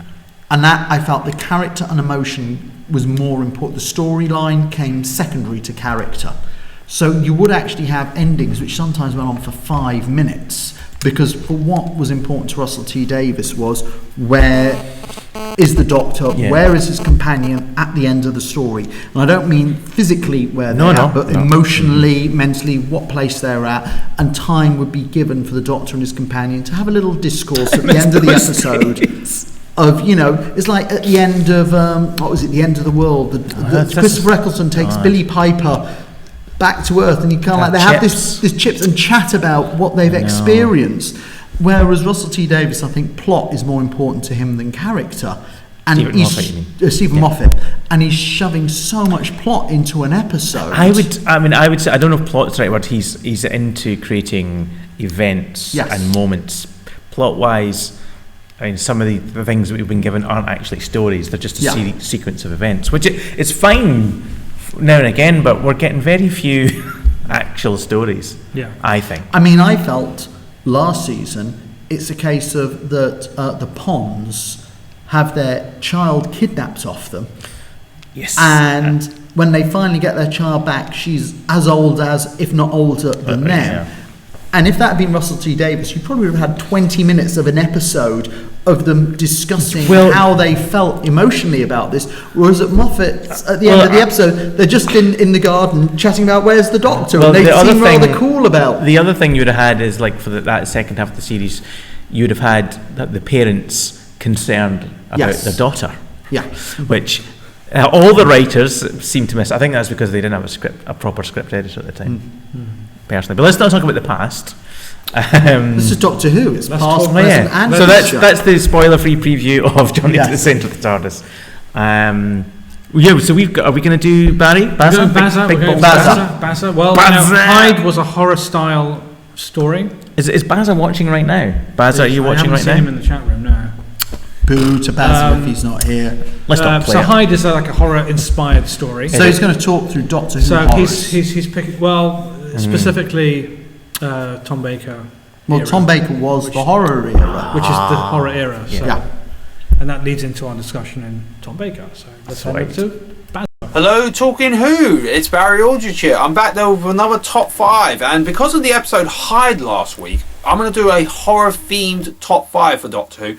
I'm going to choose my top 5 favourite horror-themed Tom Baker stories, because the reason is, during the Tom Baker years, especially around about the early Philip Hinchcliffe years, there was a lot of sort of Hammer horror-based type stories in there that had a lot of those elements in there. That was really good, and they produced quite a few good stories though, really. So I'm going to present my top 5 favourite Tom Baker horror-themed stories within Doctor Who. So here we go. At number 5, I'm going to give it to The Brain of Morbius. Now, The Brain of Morbius is written by Robin Bland, aka Terence Dicks and Robert Holmes. Everyone knows about the story about that, but if you don't know, do leave me a message or something like that, or Talking Who might talk about it. What I liked about this story is based off the Frankenstein sort of idea that Christopher Barry and Terence Dicks have always talked about in the documentaries, and it's really good in that. I mean, you got Solon, who's meant to be the greatest surgeon, but he doesn't put the body right, and that, which is kind of like very, very strange. I always agree with Terence Dicks on that front. It was probably a suggestion by Robert Holmes and Philip Hinchcliffe, which didn't sort of work. But however, though, what I liked about the Frankenstein monster, which is Morbius in this deranged body and that, was something a bit unique. It made him sort of sinister in that. And also it had the witches and that who hate Solon and all that, want their planet to be peaceful and that. I really like that. But the Morbius character and the Igor type character, I can't remember the name of the character, unfortunately. It slipped on my mind. But however, though, it's very, very sort of uniquely somehow a bit scary, and the lighting in that is really well done. I have to say, it's very, very smooth getting in though. So I really do like some of the themes and ideas there, that it is based off Frankenstein. I have seen 1 or 2 of the Frankenstein films, and it's not too bad though, really. I really did like The Brain of Morbius. At number 4, I'm going to give it to Terror of the Zygons. Yes, Terror of the Zygons was the first story that Philip Hinchcliffe had real control over Doctor Who and that. It hasn't been released on DVD yet, but one of the things I like about the Zygons is the costume design and that. And it was really good. The lighting, the voice of the Zygons was really good. And Tom Baker's Doctor made them a real menacing threat. They are shapeshifters and that. And they're coming back for the 50th anniversary and that. It's very, very smooth out, and the cliffhangers on those stories were absolutely brilliant. Especially though when they did the opening cliffhanger, it's like, oh my god, it's gonna eat Sarah up and that. You really think, oh, Sarah Jane's dead now. But she survived the rest of the story. But you really thought, yeah, she was gonna get killed by this Zygon by the end of that first episode. I think that was really well done there, and it's very, very smoothly laid out. It's like something that it's sort of like, to me, like my worst nightmare, and the Zygons really do sell it to me as well, and I can't wait to see them back for the 50th anniversary. But this story, they're absolutely fantastic. So there you go. At number 3, I'm going to give it to the Robots of Death, actually, to be quite honest. It's sort of like based off an Agatha Christie sort of themed idea, but the robots being really scary and thinking they're your servants, and then these robots to actually take over the mining ship and that. It was really, really cool. I really like this, and it's a particular fan favourite of Doctor Who's, and I like it as well. It's a really, really nice 4-parter as well, and I think it makes you mysterious and you're wondering, will technology turn on you? I really like that. And like I said just there, people have said it's compared to Agatha Christie, like a murder mystery and that, which is really good, but it has a few bits of horror elements in there, and I like the Robots of Death, I have to say. It's really, really good. Definitely worth checking out. At number 2, I'm going to give it to the Pyramids of Mars. It's always been a real favourite of mine. It's basically the Doctor dealing with Sutekh, and it has Sarah Jane in there as well. And they go back, it's in 1910, I think it is, the story set in that, and they have to set all this and that. And one of these brothers has been taken over by Sutekh, which is quite scary in that, and he's doing all these things with Sutekh, and the mummies as well. The mummies were very, very effective in that. And Robert Holmes' writing is absolutely really spot on though with the story. I have to say it's really, really good. And he is without doubt one of the best horror writers though, Robert Holmes, I have to say. And he really masterfully gets in there and masterfully does it really, really well. And I like the Sutekh as well, the voice from Gabriel Wolfe as well. I thought it was so well done as well. It's a story I can watch over and over again in that. With my number 1, which I'll get to in a minute. And it has so many different ideas and things that you really believe that it's something could actually really masterfully could happen. The Doctor could actually be stopped by this Sutekh and that. And it's really, really good. I do recommend the Pyramids of Mars, definitely. And finally, at number 1 is one of my favourite. It's not only one of my favourite. It's one of my favourite horror-themed Doctor Who stories of all time. But it's also, if you ask me, if I had a top 5 Doctor Who stories of all time, I'd place this in my top 5 definitely. It is in fact the Talons of Weng-Chiang. Basically set in Victorian times, the Doctor takes the leader, has a Sherlock Holmes sort of element sort of thing there. Mr. Sin is kind of like a little bit deadly because you never thought that a doll would actually come to life, and that some of the themes and wonders that there's a bit of detective mystery in there, and it really points you out, and a giant rat, which is like, oh my god, that doesn't seem happening, and you never thought that would actually happen, and that, and it really pulls you in. And it's a 6-part as well, and some of the ideas, like, Magnus Greel and that coming from the future, and his horrific face as well, and one of the cliffhangers, you go, oh my god, and that. And some of the cliffhangers were like, wow, that was really good. It really put you engaged in that. While the first 4 episodes were set on film, and then when you got to the final 2 episodes, which was mainly more studio, you forgave it because it was such a fantastic story, because it really pushed in there. And Robert Holmes did a masterful job of that one though too. So there you go. So that's it though, guys. Thanks very much for watching my top 5 favourite horror themed Doctor Who stories, I should say, from the Tom Baker years. Because like I said though, it was mainly around about the Tom Baker years, there was a lot of sort of horror style episodes that made you scared in that. So I'm not a big fan though of horror, but within Doctor Who, it's done right though in my view. In a lot of horror films, I think sometimes they do it a bit too much or a bit less, but you never know anyway. Thanks very much for watching. I don't know what will be my next top 5, and I'm going to hand you back to Sean, Cameron and Elsnar, or who else is in the studio. Take care though, guys. Peace.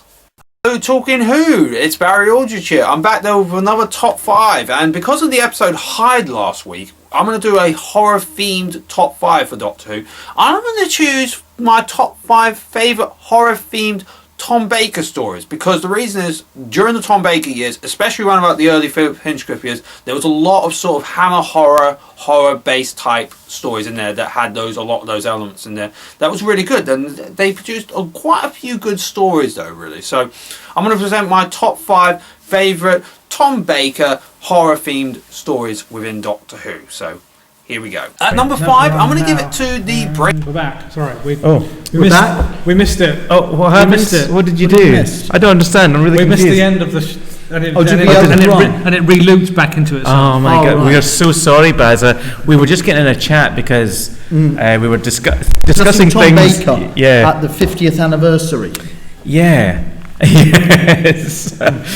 Tom was in great form at the BFI. Good list there. Robots of Death. Which is, Robots of Death. Actually, I saw in your review. You said you read my review? No, your review of the Regenerations box set, and which you review the Robots of Death DVD. Wow, that's a while ago. Yes. Well, you linked it in your article about the BFI. All right. I'm so clever. And I just noticed your comment. It's probably the most. It might not be your favourite, but you admit it's the most perfect story. Yeah. And then I thought to myself, it is the one story where you can't. Every other classic story, you can still find one fault somewhere in the production. Yeah, like I know. The Ark in Space, you got the styrofoam. The Talons of Weng-Chiang, you got the giant rat. In Caves of Androzani, you got the Magna Beast. In what was it? Warriors of the Deep, you have everything. I'm thinking, where's he going to this? But funnily enough, whereas the Robots of Death, if you think of it, there's nothing in the production you can fault on it. Yeah. And funnily enough, Stephen Moffat used the word perfect in his introduction as well. And I was thinking, that's what I said. Don't steal my stuff, Stephen. Yeah. I mean, Robots of Death is an absolute classic. But moving on to Doctor Who, so much of Tom Baker's era on Doctor Who, it probably is the era where you may have your own personal favourite Doctor in terms of the way the Doctor is portrayed. Peter Davison. But in terms of the production during that tenure, it's got the most classic storyline. I mean, really, it was a run where I just felt there were so many good stories. Well, season 13. If you pick up a top 20, a lot of those will be Tom Baker era stories. And I think what's interesting about it is if you watch the evolution of Doctor Who up to that point, with the Bill Hartnell, Patrick Troughton, John Pertwee, the show had been getting kind of older. Yeah. I don't mean in terms of but in terms of the age group it was pitching at. So they were getting away with doing more, making the stories that bit more adult, although still a family could watch them.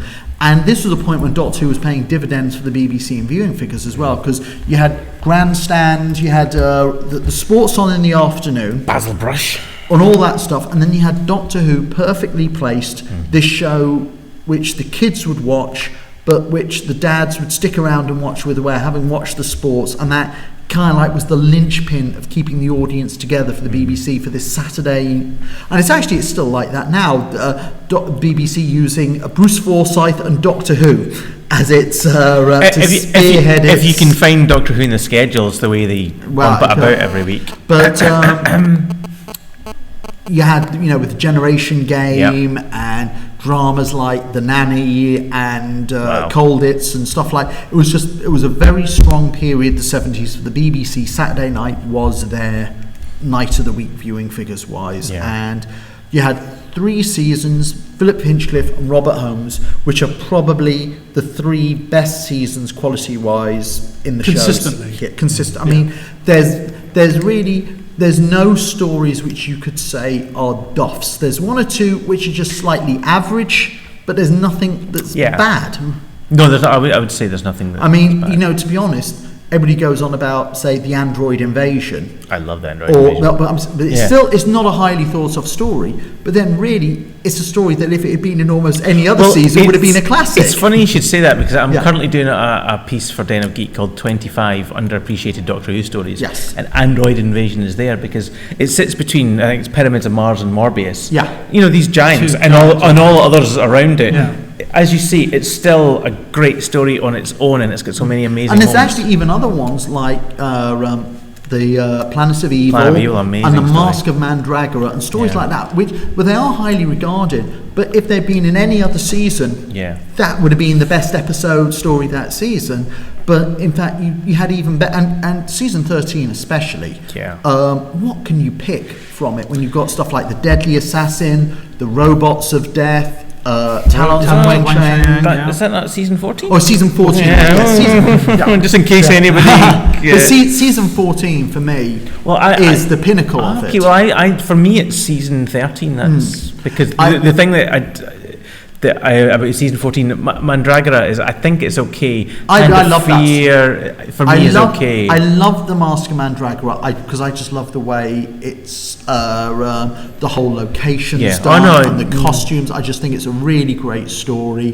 The Hand of Fear is one of those ones that is probably, along their entire 3 years of Holmes and Hinchcliffe, The Hand of Fear is probably their weakest story. That's not to say it's a bad one, but it's the weakest link among them. But still very classic. But then you suddenly got The Deadly Assassin, which is brilliant. You got The Face of Evil. Yeah, I'm not that keen on The Face of Evil. Face of Evil is just one of those ones I say, like the Android Invasion. It's a good story. Great production values, the whole fantastic mystery throughout. The Doctor's face on this mountain, really, you have the whole ending with the computer is creepy in the kid's voice. But what also a really interesting way to introduce a new companion.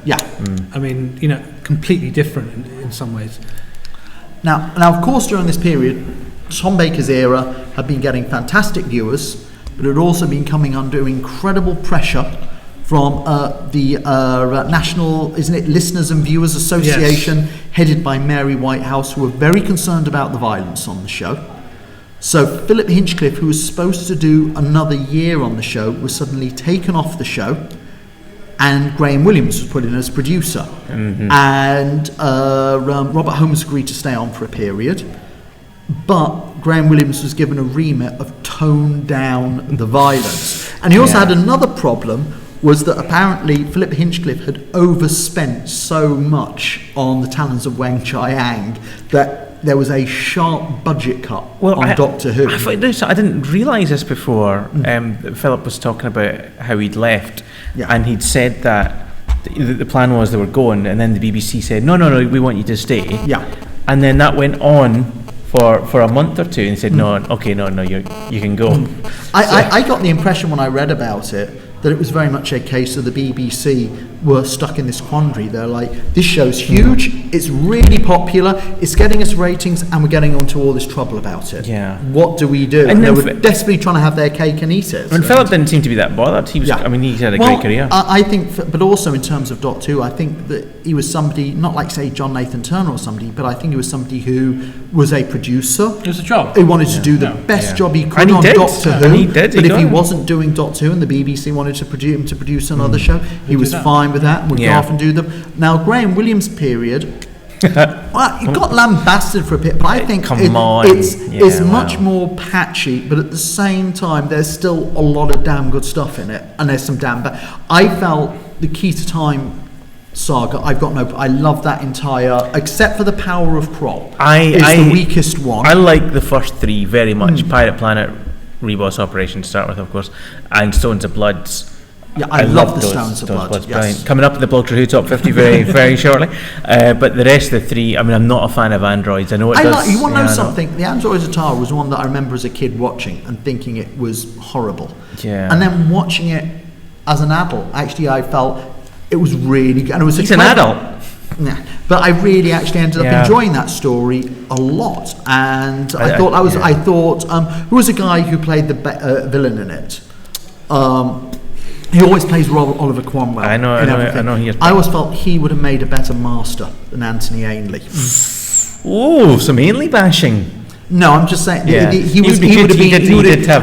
actually had qualities in that episode which reminded me of Roger Delgado. Yeah, he was a suave bastard. In which he was a suave. I said we're on live on YouTube. Oops. He was a villain who didn't so much see himself as being evil. And that's why I didn't enjoy Ainley's performance as the Master, or even John Sims, because they weren't. Well, I felt Roger Delgado wasn't playing evil. He was playing, I'm superior to you, I should be ruling you. What about Eric Roberts? What about Eric Roberts? It's difficult to say just one story. He's only had one story, yeah. Sorry, we're but anyway, getting back to Tom Baker, but I just felt there was a lot of good episodes. Unfortunately, there's a lot of bad, and you could almost see in Graham Williams' period that they would start at the start of the season, and they would have a certain amount of budget, and with inflation came in those days, that suddenly they would find about episode 4 they've run out of budget, and the final episode of the final story wouldn't go out in a bang. It'd be kind of like, how can we film this episode as cheaply as possible? But of course, we're also at a period of strikes as well. No, that was what I mean. Yeah, and look how popular under Graham Williams' tenure. He had City of Death, which got 16 million. Granted, ITV were on strike, but it was under his tutelage that. And you think about those viewing figures now, and it's like, everyone's just pleased just to get 8 million. Yeah. But that's because you didn't have all the competition across. Of course. There were series that were cancelled in the 80s for only getting 8 million. But, what's it? Doctor Who, when the McCoy era was pretty much getting 5 million, and they were like, cancel it. And now it shows getting 5 million for the BBC. It's like, wow. They'd be cracking open the champagne. On Graham Williams, though, there's a fascinating quote from Tom Baker. On the Shada documentary, which our buddy Chris Chapman made. Lovely Chris. If you're watching, Chris, I know you're not, but if you're watching, there's a great documentary on Shada, and at the end of it, Tom starts talking about Graham Williams and how it sadly passed on, and he said, I treated him really badly, and I regret because I was in the wrong. And he, the regret is thinking I could have another half hour of Tom revealing all the times where he was he acted very poorly with Graham because he could seem to remember it. Well, from what I remember from reading up about it, was you had a thing that Tom Baker had very, very set views about how he felt Doctor Who should be run. Yeah. But he was brought, basically, and you read about this a lot on show. I won't name names, but running conventions, I've heard about a lot of actors who are stars on shows. Can we put up a name in the bottom? and it's almost like a thing, like, you know, with lions, that when they're cubs, the trainer who smacks them around, they will respect them for the rest of their. And it's a bit like Tom Baker would never have gone out of line with Philip Hinchcliffe or Robert Holmes. And there's all stories of Robert Holmes saying, and Philip Hinchcliffe saying how Tom Baker would come to them with ideas, and they would go, "That idea is rubbish, go away, Tom." But it seemed to me that Graham Williams, because he was the new producer, had come in, and Tom Baker felt, "I've been in this role for 3, 4, 5 years, you're not coming in and telling me what to do," and Tom was going ahead with his interpretations of things, and by the time you got to the end of the Williams era, Tom Baker's like barking mad on the show, going all over the place. There's that famous, you know, they call it the Tom Baker show, but so then we get to the John Nathan Turner era, the 80s. It starts with what I loved about that. Bang, the Leisure Hive, great story, actually. What I loved about that is you kind of like have gone through Tom Baker as an actor while still playing the same character. I don't know if I've come across different ways of interpreting. I don't know if I'd call Tom Baker an actor, but it's just in the John Nathan Turner period, suddenly the Doctor is more somber. Very much so. He's quite brooding, and also, because Tom had been ill, you know, you can see in his face he's lost weight. But it came across with this whole new way of legitimately playing his character. It's very funny that when you read interviews with Christopher H. Beadmead, he said there's too much humour in the show. And I feel humour is... one of the reasons I don't like the Pertwee era is I feel there's not enough humour. I think humour is a very important part of Doctor. But you've got to do it... I mean, you can have a story like City of Death is a perfect example of doing a story with the humour beautifully blended in. On the flip side, and it's quite broad. And I'd actually say now, at the time it was seen as a terrible story. Now I think it's been reappraised. I think the Horns of Nimon works very well. I love that story. I like it. Absolutely. I think it's a great story. On the other hand, I love Nightmare of Eden. I was about to say the Nightmare of Eden is a story that I think, in terms of the humour, doesn't. Yes, because everybody talks like this. Yes. Yeah. You know, it's just. You've got to respect the drama and the humour have got to kind of respect each other. And I always felt Russell T Davis's period with David Tennant was the closest to Graham Williams. If you had to say a classic era, it seemed like it was like the Graham Williams period, where there was a lot of humour interlaced with the drama. Yeah.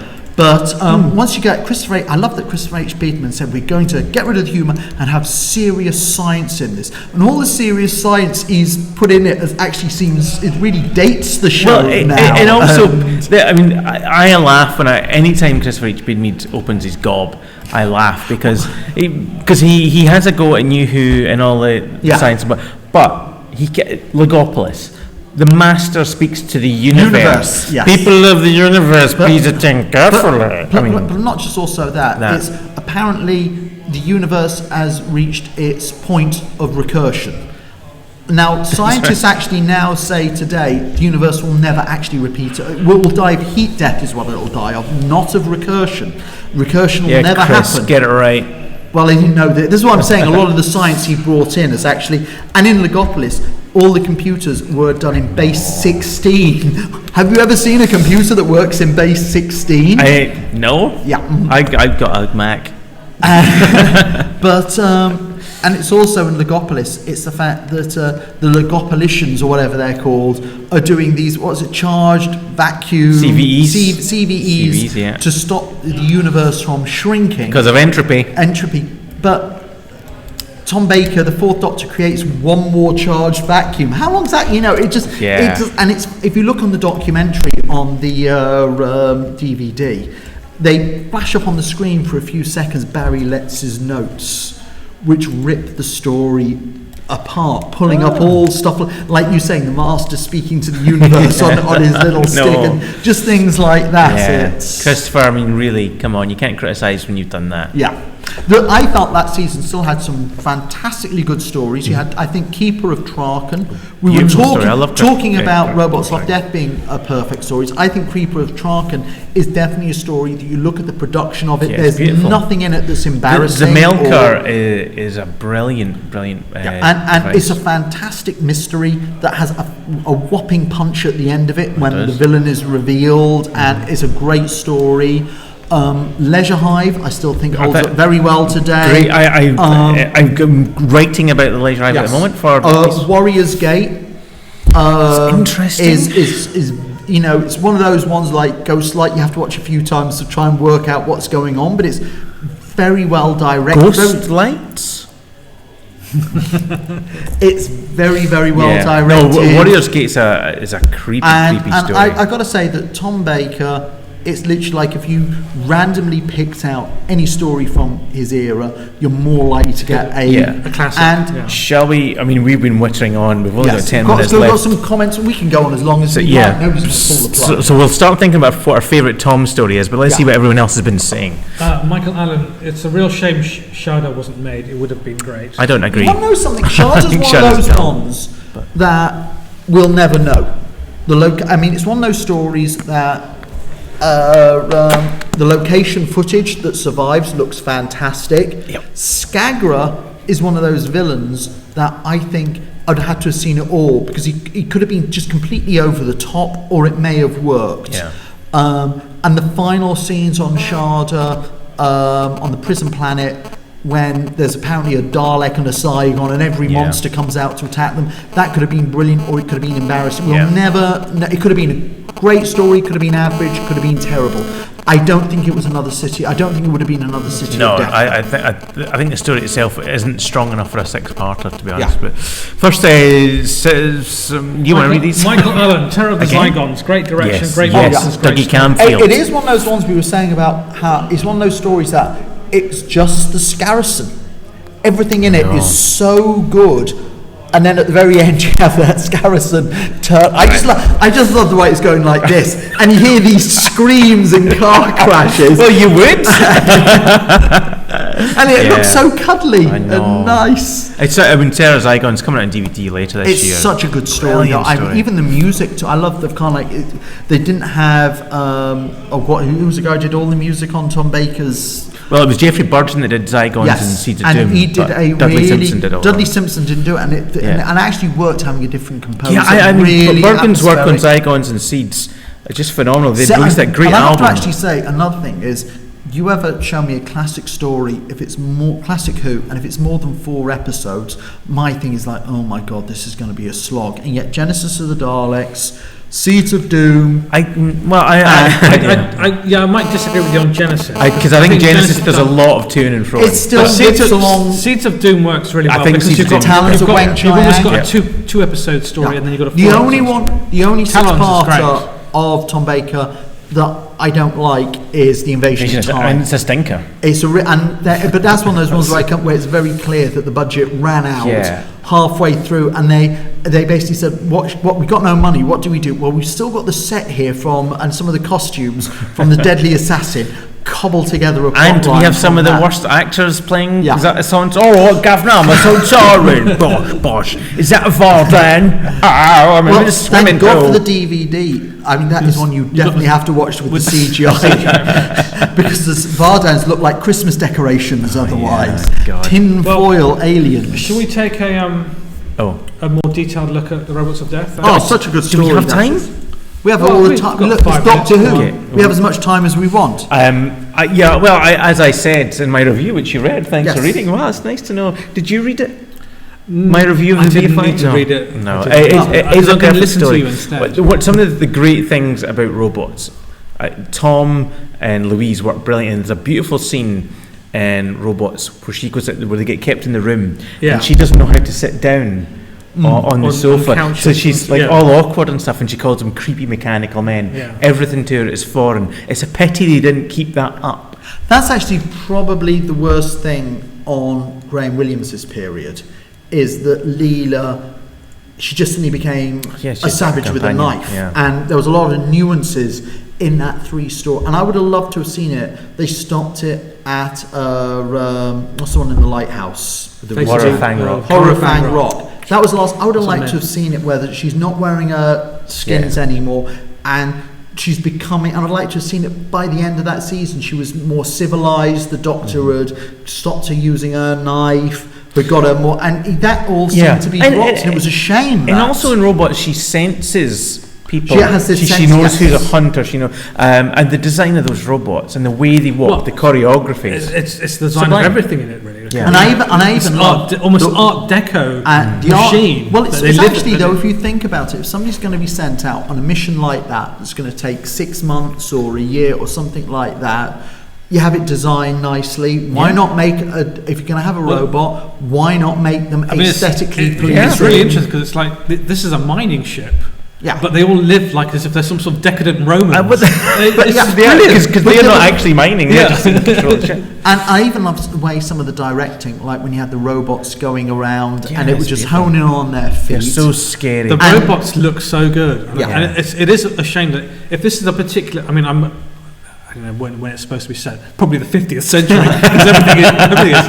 But just to have a story where a modern story where the Doctor turns up in some place and someone's got a house and they just happen to have a robot servant. Because if that's like a normal thing to have, why can't we see more of these gorgeous robots? I have to say, we were talking about the emotion that Russell T Davies would put in his stories and everything. But I've got to say, for me, the ultimate line in Doctor Who, which always brings a tear to my eyes, is "Goodbye, my friends." Every time I hear that, there's a little tear in my eye. D84, D84, yeah. It's brilliant, and it's like the voice in that is so odd and so unnerving.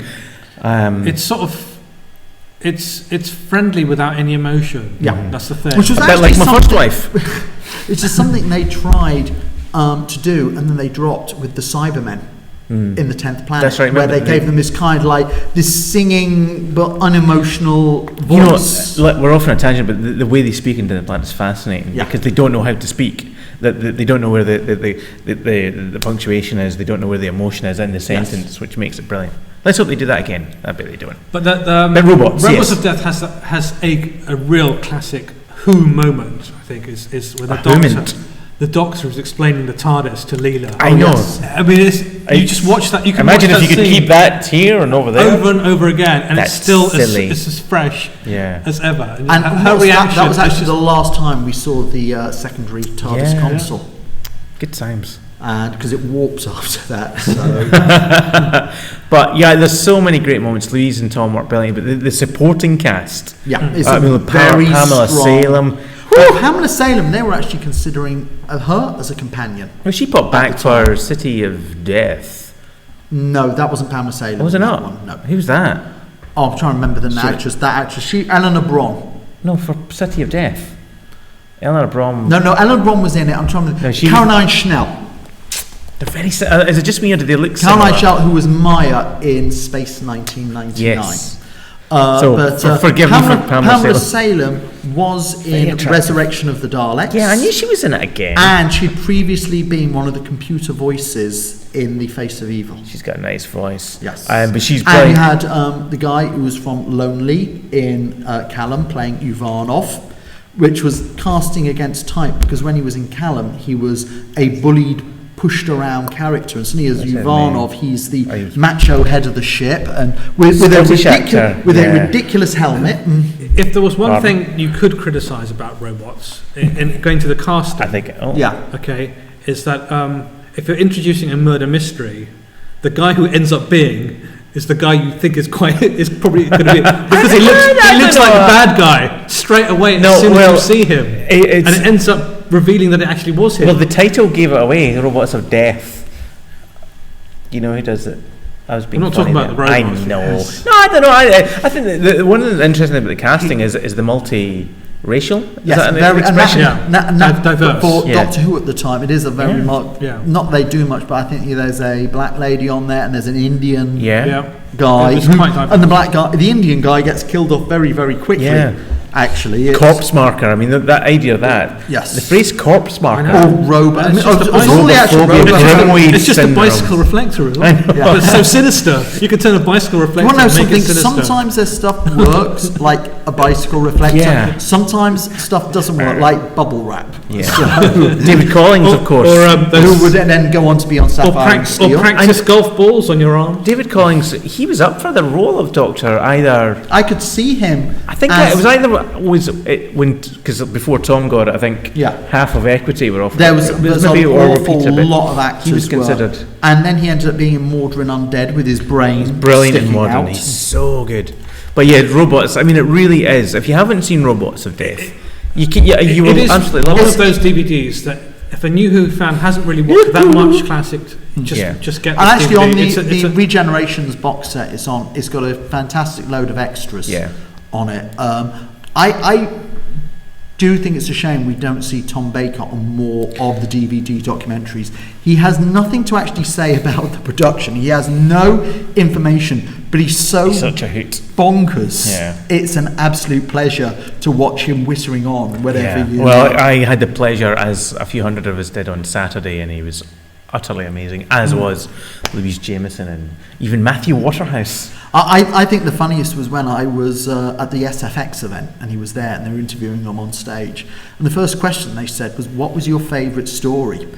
And he said, "I never watched the show, so I don't have a favourite story." And I went, "Okay, who's your favourite Doctor?" And he went, "My dear, if I didn't watch the show when I was on it, what makes you think I'd watch it when somebody else was on it?" Somebody asked them, "Do you watch it these days?" And they said exactly, I didn't watch it when I was in it. Why would I watch it now? Of course, you know who Louise Jameson's favourite Doctor was, didn't you? Because you got to ask her for a forthcoming documentary. I did. And who was her favourite Doctor? Who do you think it might be? Tom Baker? David Tennant? She's very fond of Peter Davison. She fell in love with Patrick Troughton. Did she? Yeah. I haven't seen the interview, although I conducted it. You conducted it. You asked her the question. I was too busy looking at her, thinking, "I absolutely love you, Louise Jameson." And actually, if you watch Robots of Death, you fall in love with her even more because she's brilliant. She is so good in Robots of Death. And I don't want to sound sexist and reductive, but she's seductive. She's really sexy. Yeah, she is really sexy. The way she carries herself, she's amazing. Sorry for anyone but she is. So Robots of Death, perfect. Tom Baker. His time marred by his own personality and the way he got on with his co-stars, sometimes marrying them. You hear about these stories, it was kind of like interesting that she left it until her last years, but Elizabeth Sladen didn't have much nice to say about John Pertwee. Yeah, but Tom and her, they got on. Whereas Tom, Ian Marter, and Elizabeth Sladen, the three of them got on like a house on fire. Yeah. He didn't get on with Louise Jameson or Mary Tam at the time, and yet the two of them ended up becoming best friends of his. Yeah. And it's interesting, Matthew Waterhouse, because I don't know how the thing is there, but then again it was very interesting on the Logopolis DVD where Matthew Waterhouse turns around and says that Tom was a nightmare at the time. He says, and I can say that because he would say it himself, and to his credit there's not many other people who would be able to do that. Well, Matthew was very gracious about Tom in his introduction. He was very kind. Some people who worked with Matthew Waterhouse are less affectionate about him. He's actually got the Visitation DVD coming up. Probably out of all the people who've been on Doctor Who, he has the least nice stuff being said about him. When we review the Visitation Special Edition DVD, then again, I have been told that the 10th Planet documentary may have a lot of not so nice stuff being said about somebody as well. Speaking of 10th Planet DVD, yes. Is it only going to be on a box set? No. The 10th. I hadn't even heard about it being released on a box set. What? You're so behind the times, man. Apparently that Regenerations box set has been pulled from the. Oh, it was still on Amazon like yesterday. Oh, was it? I'd heard it had been pulled, but no, that's not going to be the only way you'll get it. The plan was, but I heard it was pulled, that it was just going to be vanilla releases of Regeneration stories. But 10th Planet has it because I've seen the document. Yeah. I know there's a oops, and I know that the special features that are on it, and it's coming out later this year. I don't think it's been announced, so I don't think I can say, but later this year. So it's coming out by Amazon itself. had it in as a box set. Yes. Amazon Around has an June, absolute July. habit of really jumping the gun. Yeah. on Well, these they're also things. releasing monster box sets, but I think Regeneration will pull. But you will And be you- able to buy 10th Planet by And you itself. also have to remember, if Amazon announce a box set, they have had a few Doctor Who box sets that were exclusive to Amazon. They had a John but Paul, of the store. third They Doctor one. they had a Dalek box set, which was every non-Davros story that had been released up to that point, and they had a Cyberman box set and a John Pertwee box set, and those weren't in the shops, but it was of stories you probably you already had. Yeah. all of Bizarre. them. So. But in answer to your question, 10th Planet will be available by itself in a beautiful, I would imagine, DVD set. He said, "Let's move on." Cool. Some great DVDs coming out. Mind of Yeah. Evil's coming out soon. I'm looking forward to I'm on Mind it. of Evil, yeah. And did you see that one when it was at the BFI? Yes, I did. It was How was the beautiful. colour? Was it looking good? It was looking very good. It's a great story, actually, Mind of Evil. It's very surprising. Next week, what are we discussing next week? Journey to the Centre of the TARDIS. I'm looking forward And to it. some doctor who came Who's after that? Tom Baker, whatever Peter he Davidson. is. We Yeah. do. The vet. We're not doing him in May. Next week isn't May. We can if you want. Well, I don't we know. can. We Why not? Let's do it. Should we do it? Yeah. He was the vet. He had his hand up a Merca. I thought I was going to say something else there. American. So, okay, round off Tom Baker. Favourite Tom Baker story? My favourite Tom Baker story. I'll have a think. Sean. City of Death. City of Death. Lala Ward running around in I a schoolgirl's outfit in Paris. Lala, if you're I'm watching. going to go with Talons of Wing Chun. Oh, It's that's a always great one. my classic. I mean, both Talons of Wang Chiang and City of Death are two stories. If you've got a friend who doesn't like Doctor Who, those are two stories you can sit them down in front of and not be embarrassed at any point about them watching that. I'm going to go with Sean. I'd say City of Death. But I mean, it's close. Saigon. It also has my Doom. one of my favourite lines in Doctor Who is, "What's Scarleone's angle? I don't know. I was never good at geometry."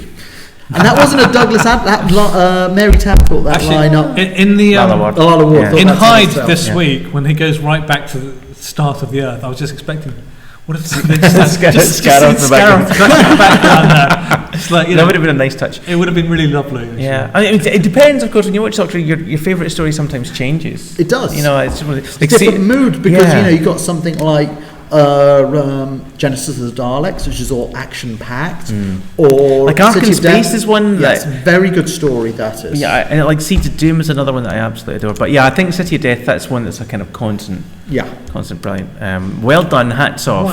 Right, Do we Andy have- Oliver 232. Season 14 is Brill. No, it's not. Yes, it is. The Test 4 of 86. For me, Series 12 was the best series. Oh, that's. See, I don't like Robot much, and I don't like I don't like Revenge of the Robot. Cyberman. I like Revenge of the Cyberman. I think it's one of those stories that if it had been in any other season, it would have been a lot better respected. But to follow the Genesis of Genesis the of the Daleks. Daleks. was- Wedged between Genesis of the Daleks and Terror of the Zygons is going to hurt. But what I love about season 12 is the interplay with. I So think they good. made a huge mistake of getting rid of Ian Martin. Yeah, I would have loved from to the see him show. stay. I would have loved think to see you him. could have kept him on as long as Well- Elizabeth Sladen. Well, he apparently he wasn't very happy. Well, yeah. He didn't like being just a guy in the background, but I thought he worked in the stories. He was there. Yeah. He always worked so well, and he was such a good character to have His working sort with of Sarah Jane. and the British Doctor. stiffness Yeah. worked really, really I well. mean, you guys are very British. I'm Scottish. I don't have this repressed nature that all you English people have. But yeah, he did have that stiffness, if you pardon the expression. But he was such a solid character and very funny as well. The way we interacted with Sarah Jane was brilliant. And I agree. I think I would have loved to see more of him. I think it would have been brilliant. I actually think having just a doctor and a female companion doesn't work as good for the stories as having a doctor and two companions, because then you can have somebody in jeopardy, but you can still keep somebody with the doctor as well in the storylines. I think the problems come is when you have four characters. When, you know, in Peter Davidson's eras, when you had Tegan, Nyssa and Adric, that was just or a robot bit, that doesn't work. or a robot who just never turned up. I mean, I remember for half a season thinking, I'd literally each episode I'd go through and there'd be in the back of my mind, I'd go, there's something missing. What's going on? And then when he did appear, he died. Yes. But we will be discussing the Peter Davison era next week. Do we have any more Somebody has all of Tom's on VHS. So, yes. Wow. Oh, well, yeah. I did at one point. I didn't. I never managed to get one of Tom's on. No, because some of them were really hard to get. Mask of Mandragora was a really hard VHS. Brain and Morbius was the fun to get, but I found. But then I had 2 copies of Brain and Morbius. They had one the that was 16 50 minutes long. Oh, there was I had them all on VHS. What's wrong with you? What kind of Doctor Who fan are you? A poor one. I've seen your place. No, there were several which were hard to get. Yeah, there were. I took when DVD came along. I took all my VHS Doctor Who's to a shop.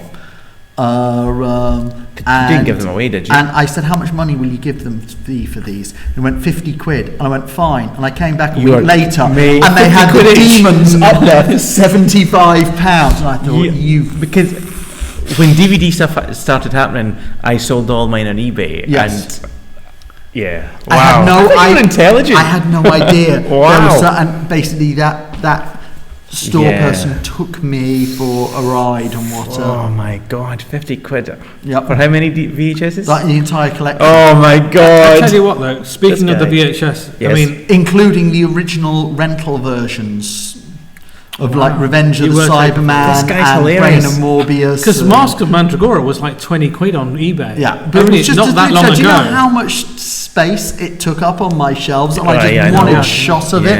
Now it's great. I've got the whole Doctor Who collection, and now you can replace those when they come up with a season box set. Now even I was about to say the Star Trek DVDs like take up that space when they used to take up as much space as the Doctor Who ones. Star Trek. That's the one with Han Solo, isn't it? Yes.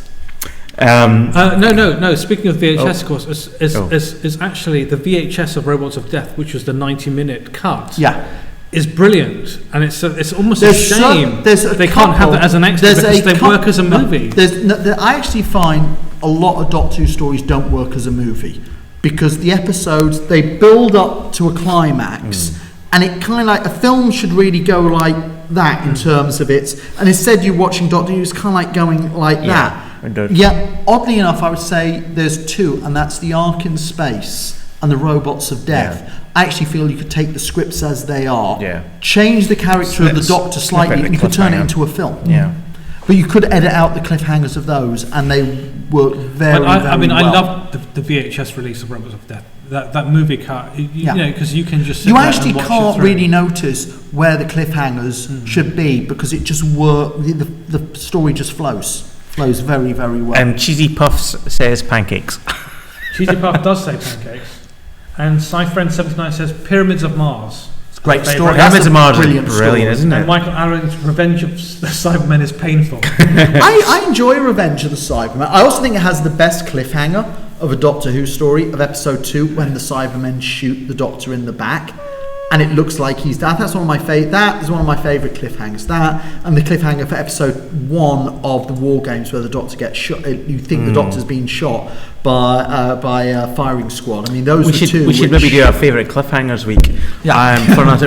We've gone way over our time. The channel is getting the people for doing the next show are getting really upset. I know. So next week we'll discuss Journey to the Centre of the Earth, of the TARDIS. A Journey to the Centre of the TARDIS. Yes. Which I hope you all enjoy very much. There may be news next week. I'm sure there'll be, because they'll be coming close to finishing filming on the 50th. Who knows? We might hear news next week, on Twitter or something. Colin Baker says, "You'll never know what they actually phoned me yesterday, and I drove round as quickly as I could." Please take me. I'll be previewing the Crimson Horror, which that'll be fun. Good. It's got a great Peter Davison bit in it, and we'll be talking about Peter Davison in it. No, I can confirm. There's a great reference though, and we'll be discussing Peter Davison era, who is the best Doctor Who of all time, bar none. Tom Baker. After Tom Baker. Tom Baker Smith. You think John Smith's good? I think he's a very good Doctor. I'm joking. I don't think Tom Baker's very good. I didn't say that. I should have said that earlier, shouldn't I? When we were talking about Tom Baker. I think he's one of the best Doctors there was. I think there's something about him that's totally alien. Yeah, you could totally believe people would follow it. I was hoping I was going to get a better reaction, but saying I didn't like Tom Baker. You guys are getting too used to me trying to upset you. Yeah, well, Anyway, Peter Davison, the best Doctor, the best actor in the world ever, and he's going to be the BFI. And the best trousers. Best lovely trousers. Trousers. How did you know? Who's going to be there at the BFI with him? The Caves of Androzani. There's Peter Davison. There's going to be Roger Lim. He's going to be there. Who is he? The composer. All right. There's going to be Graham Harper. Director. The Governor Harper. Yeah. Janet Fielding. And I'm sure she will probably speak of her love of the show the entire time. And Sarah Sutton. Yes, and they're probably keeping Matthew Waterhouse as a surprise guest to ensure all the others turn up first. They're going to be able to say, are the rest of them in the building? Yes. Oh, we can announce Matthew now. I wonder if David Tennant will turn up to see his father-in-law. You never know. You never know. So that's. What if his daughter might turn up? Ooh. I'm suddenly... Gallifrey Times says Crimson Horror is weird. Okay. Have you seen it, Gallifrey Times? Yes. Lucky. Or she. Yeah. I mean, we've all seen it. Oh, apart from you two guys. Yeah.